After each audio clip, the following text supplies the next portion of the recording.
If you're a small business owner, does marketing ever just feel like an impossible uphill battle?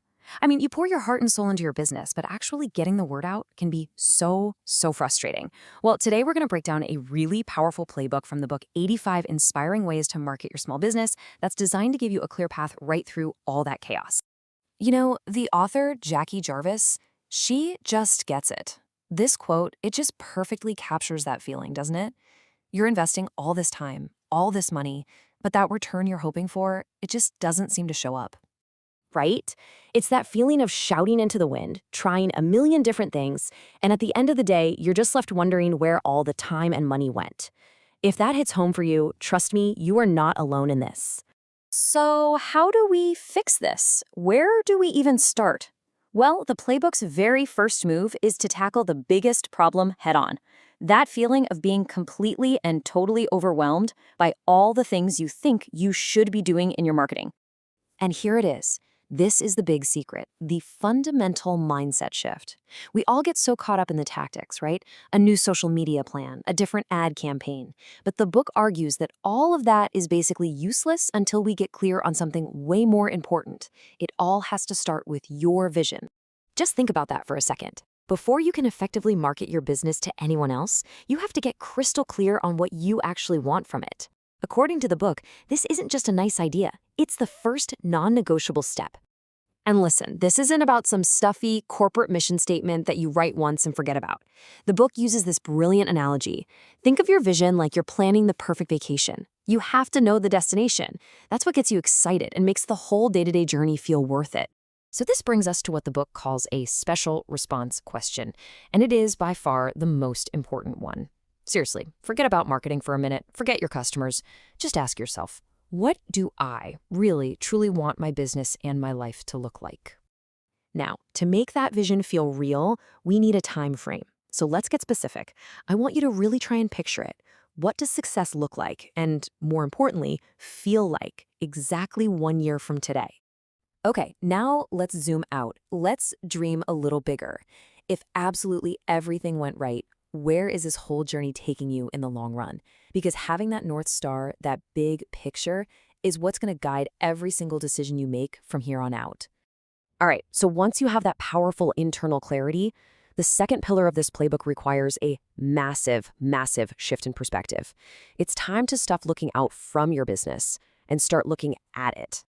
I absolutely love this metaphor from the book. It's so simple but so powerful.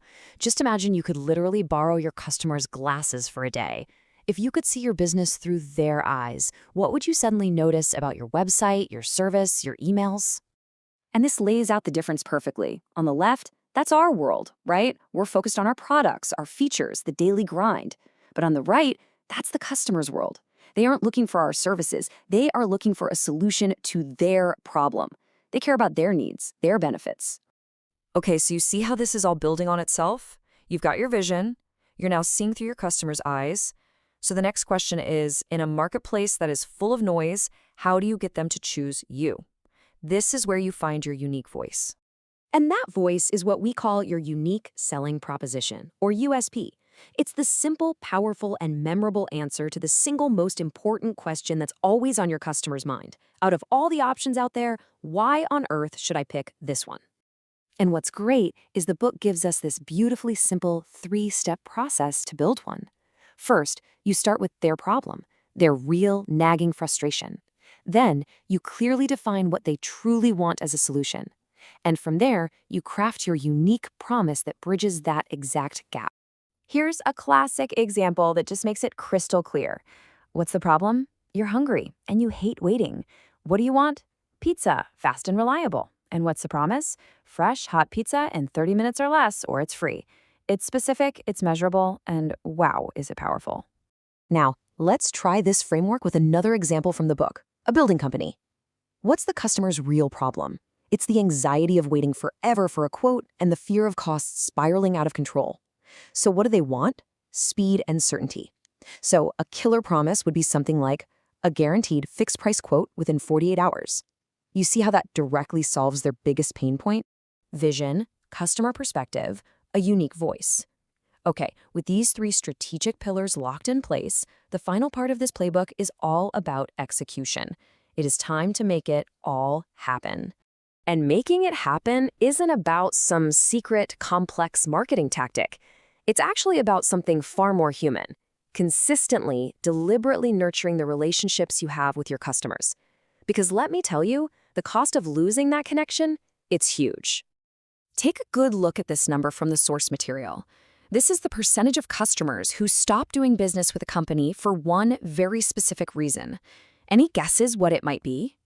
It's not price, and it's not your competitors. It's perceived indifference. 68% of customers leave because they felt that you simply didn't care about them. Just let that sink in. All that hard work to win a customer can be lost just because the connection was broken. So what does this all really mean? It means there's no single magic bullet for marketing. The real magic happens in the consistency. It's in showing up day after day to actively and intentionally close the gap between your big vision and your customers' everyday reality. And that brings us to our final, and maybe the most important question for you. Thinking about your vision, your customer's perspective, and your unique promise, what is the one gap, big or small, that you can take action on and start closing today?